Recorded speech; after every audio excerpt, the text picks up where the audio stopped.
Hey, Scotties, welcome back to our pre-assessment series. So I wanted to start this video off by first addressing a question that's been brought up several times in multiple surveys and formats. And the question basically is there such a thing as too much testing? And I say yes and no. And the yes or the no really depends on you. Here's two very different scenarios. Scenario one, there's a pre-assessment. Hey guys, you won't know a lot. This stuff you haven't been taught before. I just want to know so I can be the best teacher possible, what you know and what you don't know. And so I can kind of change my plan as I need to. It's no big deal. Work on it. I'm going to call groups back. Checkpoint time comes around. It's an exit ticket that they do real quick. It's no big deal. It doesn't disrupt my instructional plan. Hey guys, I want to plan for groups tomorrow. So when you finish your exit ticket, be sure and give it to me. I'll check it for you and you can track your data and see how you're growing. Summative time comes around. Okay, guys, we've spent a lot of time working and your data is showing you're learning and growing. So now it's time to really see what we've learned and what we've remembered. So we're going to spend the day working on our math class, working on the summative assessment. That seems perfectly fine. Compared to, all right, we're going to spend this class period working on this pre-assessment. Now you need to make sure you work really hard, use all of your strategies.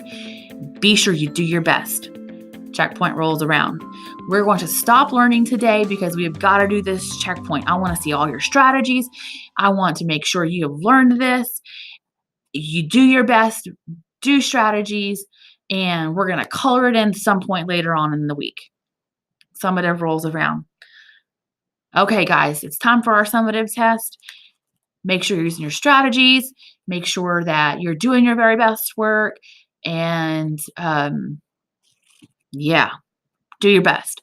I mean, just the tone that's communicated with between the two is completely different. Now, and I'm not saying anybody is necessarily overtly like the second one. But I do believe we can place emphasis and give assessments a tone without being gruff and being about it. So if you're the second one and putting our kids through that every other day, yeah, that could be testing too much because it's not serving any purpose. We're stressing kids out. But the first way, where we are truly, truly, truly changing what we do because of assessment, and our kids see us using assessments in that way. And we view and share assessments, especially pre-assessments and checkpoints, as opportunities to show learning, opportunities to grow, opportunities for us as teachers to be better teachers. There's value in that. And really the stress level is much lower, and it's all in how you deliver that piece. So that's my answer to that question. And I really want to see us as a campus really move to that first piece where we are learners together. As a teacher, I need to learn and be very confident in where you are objectively so that I can make intentional decisions going forward about how I'm teaching you. That's the difference between good and great. Good is doing it on the fly and off the hip. Great is being intentional and changing your instruction based off of objective data that you have. And so that's what we want to aim for. And so as we think about pre-assessment, the goal of pre-assessment and really the purpose of pre-assessment and what's the word I'm thinking of? It's for the benefit of primarily the teacher. For the kids, it shows their baseline, which is great. It's their springboard. It's, I knew nothing and now look at me. Um, but the bang for our buck comes from what teachers get from pre-assessment. So the goal is we would give a pre-assessment 2 weeks before the next month starts. So February, the first full week of February is about 2 weeks out. So next week is a great time to give your February pre-assessment. That you have a whole week to do it. So there are ways to creatively spread it out to where it's not that big of a deal. And I'll be sharing what 2 different grade levels are doing in terms of making it non-threatening like that.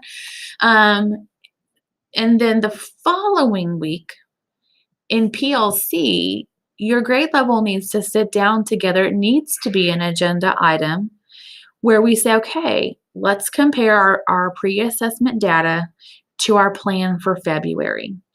Does our plan for February still make sense? We have a roadmap that we follow. We have layered timelines that we follow.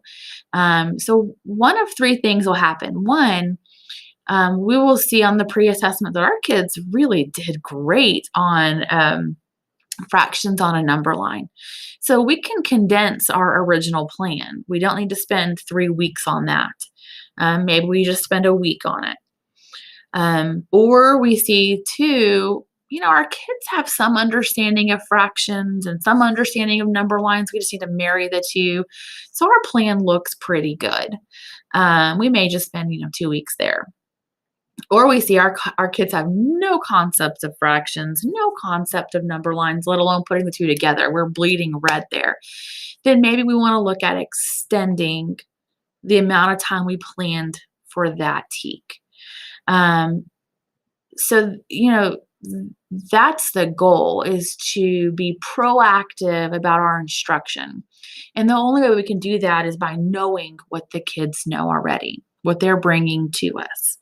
So I would highly recommend that, you guys create a little calendar, in Google Calendar, you can add a fifth, a testing calendar to where you can map out when are we going to give this pre-assessment.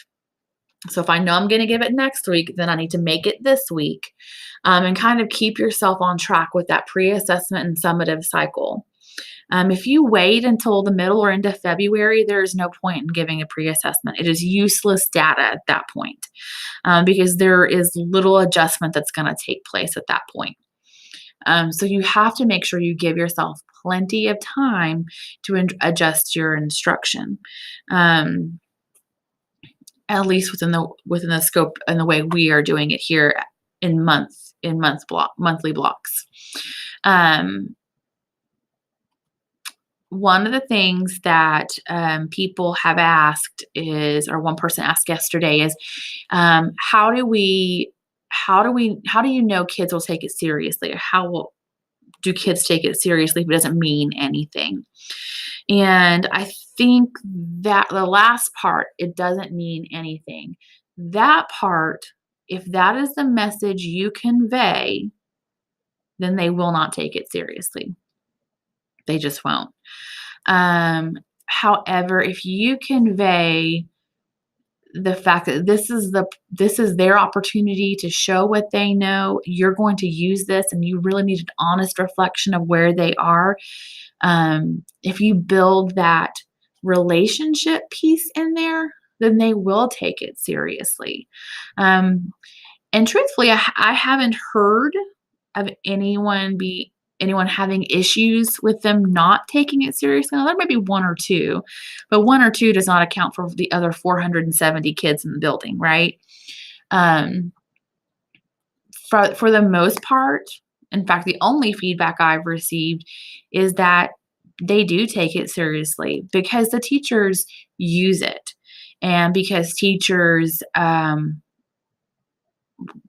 want to know where they are. I got totally lost on that train of thought, but you get where I'm going with it. So I haven't heard of that being an issue.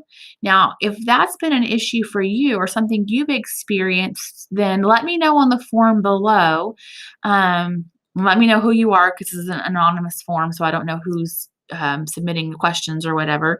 Um, because I can definitely we can talk about that, and I can point you in the direction of some people who've been very successful with pre-assessment so far, um, and we can get you sorted out there.